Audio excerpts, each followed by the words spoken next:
Alrighty, what is going on, guys? My name is Skinny Bone Jones, and this is my WWE Battleground 2014 full show results / review video. In this video, we're going to be talking about everything that transpired at WWE Battleground 2014 that just came to an end. So to start things off, we're going to start off with the WWE Tag Team Championship match that kicked off the show. It's a 2 out of 3 falls match. It was the Wyatt family, the challengers, taking on the Usos, the current champions. So Jay starts off by uppercutting Rowan at the bell, and then he hits the ropes. Rowan drops him with the clothesline before slamming his head into the turnbuckles. Harper then chokes him with his boot and clotheslines him. Then Rowan punches him in the corner and scoop slams him for a near fall.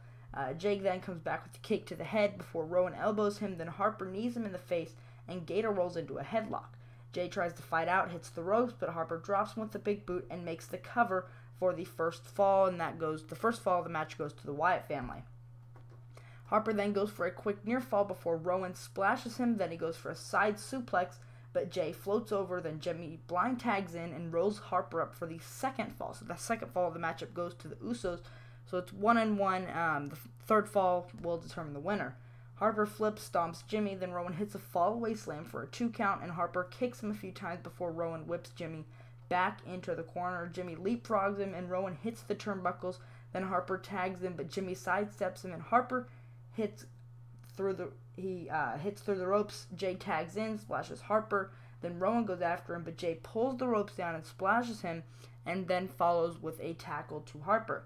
He rolls Harper in and hits a top rope splash for a 2 count. Then he goes for a Samoan drop, but Harper blocks it. Jimmy surprises him with an enziguri kick. Then Harper comes back with a corner splash before setting up for a powerbomb, but then Jimmy was able to counter, and then he slams him down. He goes for a super kick, but Harper blocks it, kicks him in the face, sending him outside. Harper hits the ropes, takes him out with a suicide dive, which I think personally is absolutely awesome. Harper then tries to splash Jay, but takes a super kick in between the ropes. Then Jimmy goes for a roll-up, gets a 2. Harper hits a sit-out powerbomb for a 2. Then he tags Rowan, who heads up top, but Jimmy rolls away, knocks Harper, who's also climbing off the ropes. Jay tags in, hits a top rope splash for a 2. Then he goes back up top, but Harper grabs his leg and blind tags in and punches Rowan, but Rowan staggers him and suplexes both Usos, which was pretty awesome because they were both on the top, and then he just grabs them and suplexes them both off the top. Gets a near fall on Jimmy, who was the legal man in the match. Then Harper throws Jay outside, catches Jimmy with a super kick, but Jimmy super kicks him right back, only to have Harper hit a lariat for a 2. Jay breaks it up before they both super kick Harper. Then they both super kick Rowan off the apron and hit a double splash from the same turnbuckle for the win. And still, your WWE Tag Team Champions, the Usos. This match really was awesome.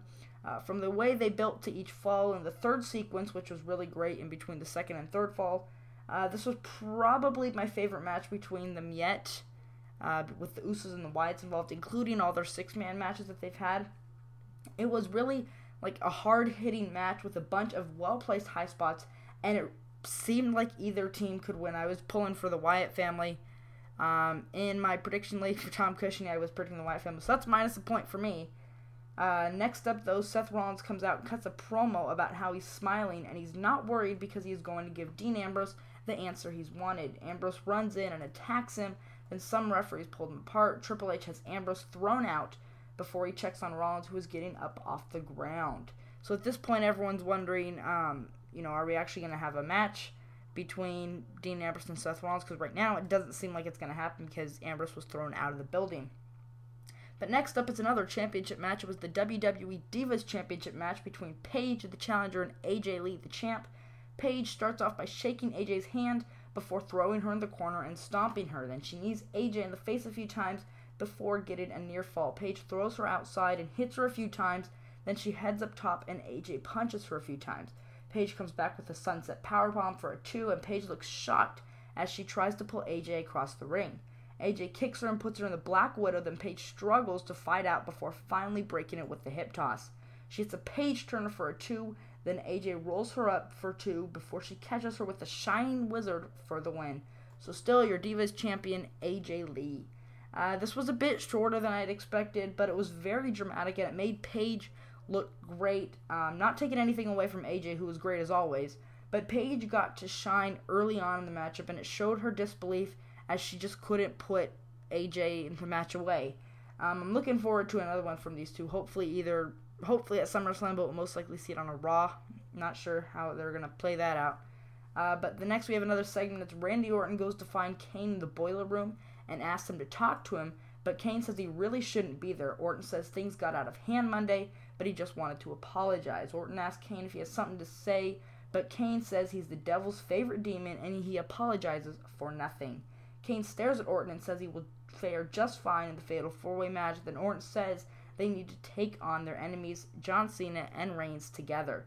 Kane says he can assure Orton that both of their opponents will lose and the new champion is standing right there, subtly implying himself, Kane.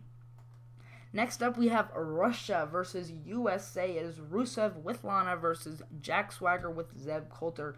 Lana comes out first, cutting another anti-American promo, and Zeb tries to tell her off, but Lana slaps him, and Swagger and Rusev start to slug it out.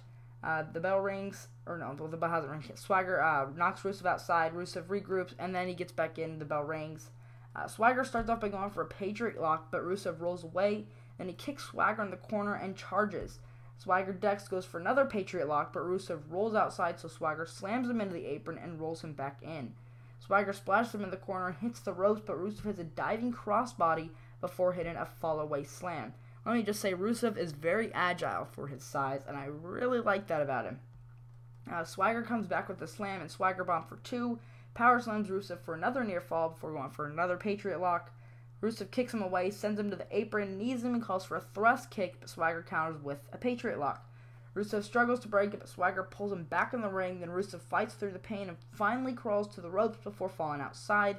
Swagger then immediately goes after him and reapplies the Patriot lock on the steps, but Rusev pulls him into the steps and slams his head off of them and beats the 10 count back inside. Rusev regains his composure before celebrating that he stomps Swagger's back and puts him in the Accolade. So Rusev was the winner of the matchup via a countout as Swagger was knocked out cold, it seemed, from hitting his head off the ring steps. I'm okay with this countout victory, even though it was anticlimactic. It showed vulnerability on Rusev's part, which we haven't seen before, as he wasn't able to 100% put away Swagger during the match. He proved himself afterward. Throughout the match, though, Swagger looked really dominant, and Rusev gets more heat with the Lana promos, the match, and the attack. So overall, I think it came out quite well. They played it off well. Seth Rollins then comes out and says since his opponent was irresponsible and got himself kicked out of the building, he is accepting his victory by forfeit. Rollins says that they should get this over with and name him the winner. Then Justin Roberts names him winner by forfeit. He taunts the crowd, waves his briefcase around the usual, leaves. The commentary team start a recap as the fans start cheering. We cut to Dean Ambrose attacking Rollins on the stage. He comes out, he was ejected out of the building, attacks Rollins on the stage, then he fights him into the crowd and slams his face into the guardrail. Rollins kicks Ambrose, leaps on the barricade. Ambrose grabs him by the hair, whips him onto the Spanish announce table. Ambrose then hits him a few more times before security pulls him away, but Ambrose tackles him again and gets it a few more shots for good measure. Triple H now finally comes out and pulls the referees away from Ambrose, and he shoves Ambrose back and tells security to drag Ambrose out. Rollins runs around the other side, dives on Ambrose and security, and then they are finally separated for good, and Ambrose is dragged out of the arena. This is a good use of time, since Rollins' supposed injury kept him out of a formal match. Well, why did I say supposed injury? He was injured on Raw. I was just thinking of the Battleground injury when Ambrose attacked him. He took a few big bumps here, but it just furthered the feud. Honestly, I'm looking forward to whatever they go with here. I really want to see a full one-on-one match at SummerSlam. Either one-on-one normal match or some type of stipulation between the two. Street fight seems most appropriate with these conditions. But next up we have Bray Wyatt versus Chris Jericho. The best in the world versus he's got the whole world in his hands. Bray and Jericho start off by trading punches before Jericho catches him with an elbow. Then he chops Bray in the corner and whips him across the ring. Bray fires back with a clothesline. Then he whips Jericho, hits an elbow before Jericho attempts the walls of Jericho. Rowan jumps on the apron to distract him. Then Bray applies a headlock, but Jericho kicks him in the face and follows with a drop kick to the apron. He catches Bray with an enziguri, then he heads up top and splashes all three of the Wyatt family. Harper and Wyatt try to attack him, but the ref throws him out, or throws Rowan and Harper out, and then Bray looks shocked and he tackles Jericho off the apron and sends him straight into the cameraman.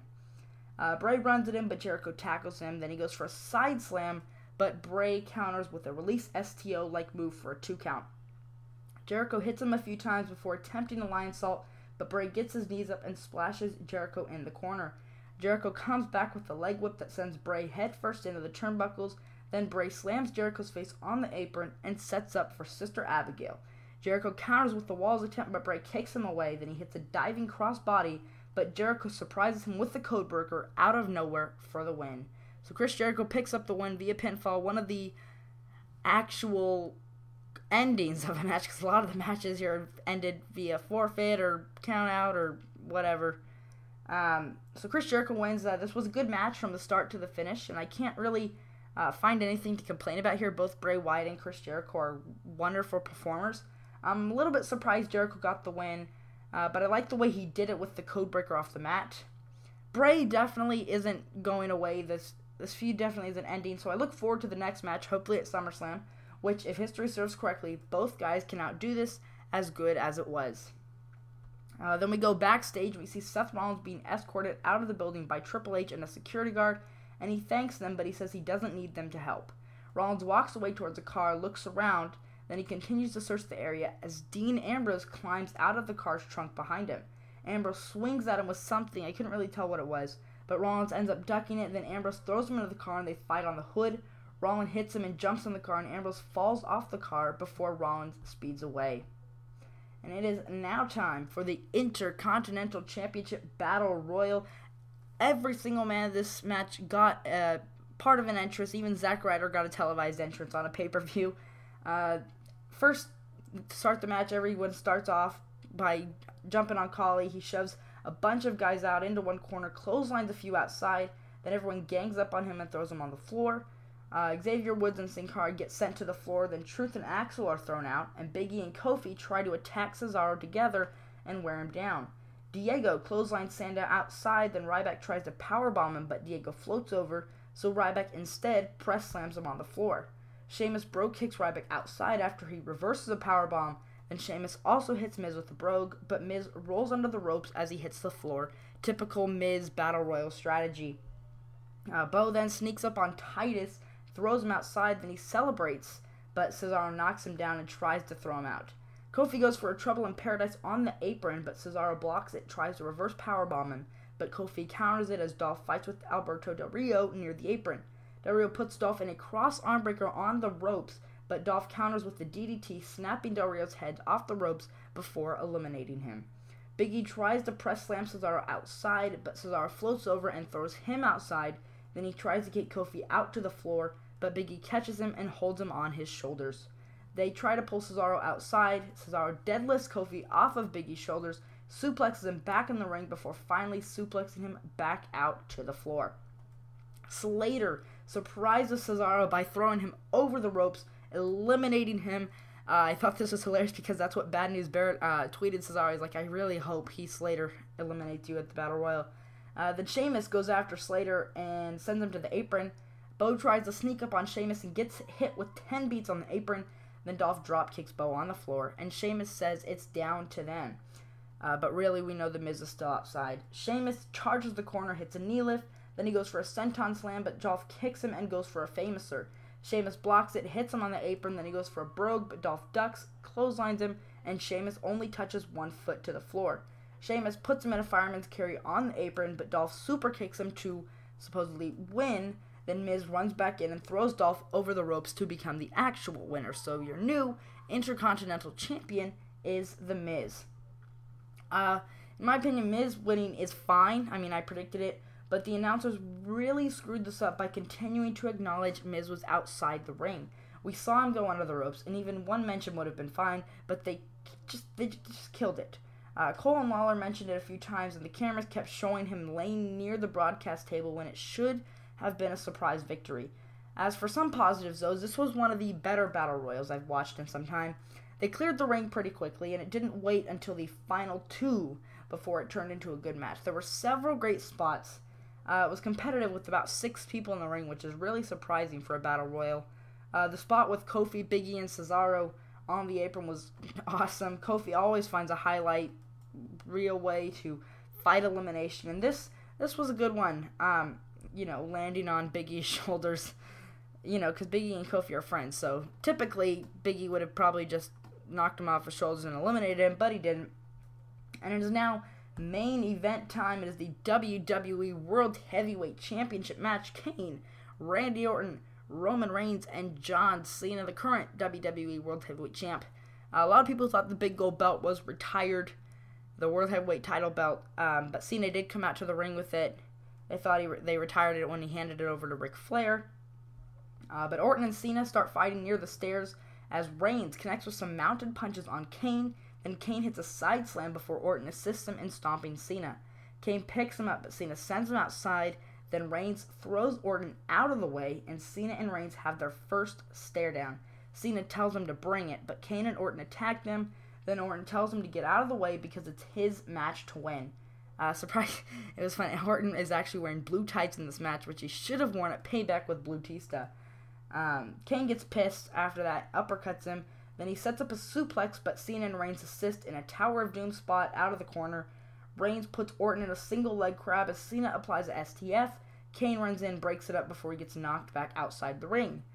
Cena puts Orton back into an STF, but he gets broken up. Then Reigns whips Orton outside over the commentary table before he faces off with Cena again. They trade punches and Cena knocks him down, goes for a 5-knuckle shuffle, but Reigns blasts him with the Superman punch. Reigns spears him, Kane breaks up the pin, then Reigns punches him in the corner before Orton tries to attack him. Orton sends him outside, but Reigns throws him back and spears him into the barricade. Then Reigns blocks a chokeslam by Kane and tackles him.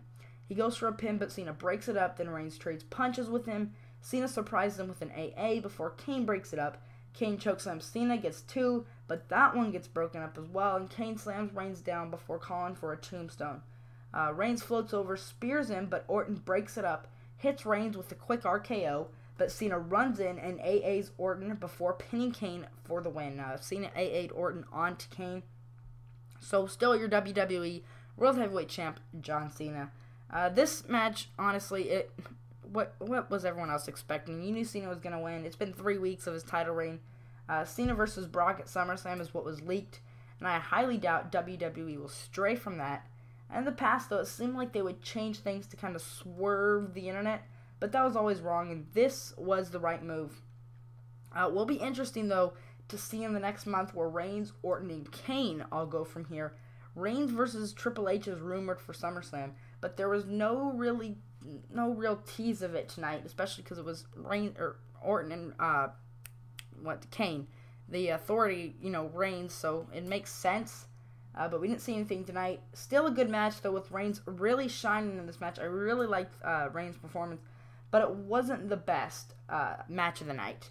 I'd argue that Jericho and Wyatt and the tag title match gave this one a lot to live up to, but nonetheless a good match for a Fatal 4-Way, exactly how I would like to see a Fatal 4-Way match end. And that's the pay-per-view, everybody. Usually I give my match scores out of 10 for each of these matches, but I'm going to save that for only my reviews with the J-Man. He hasn't watched pay-per-view yet. He's watching it live, or he's watching it tomorrow. Didn't watch it live. But overall, it was a pretty decent pay-per-view. The qualities of the match were really good, but some of the results, pretty predictable pay-per-view, honestly. But, trying to think of what to say, kind of like, a filler between Money in the Bank and SummerSlam, just kind of building up the feuds even more for the next, so we can be set for the next 4 weeks, because I'm sure we'll see a lot of rematches at SummerSlam. So that's going to conclude everything for my Battleground 2014 review. Leave a like down below, leave a like on the video if you enjoyed, if you stayed to the end of this review. We're coming up on 20 minutes here. Leave a comment letting me know what you guys thought of the pay-per-view WWE Battleground 2014. And I am Mr. Jones, and I'm signing out.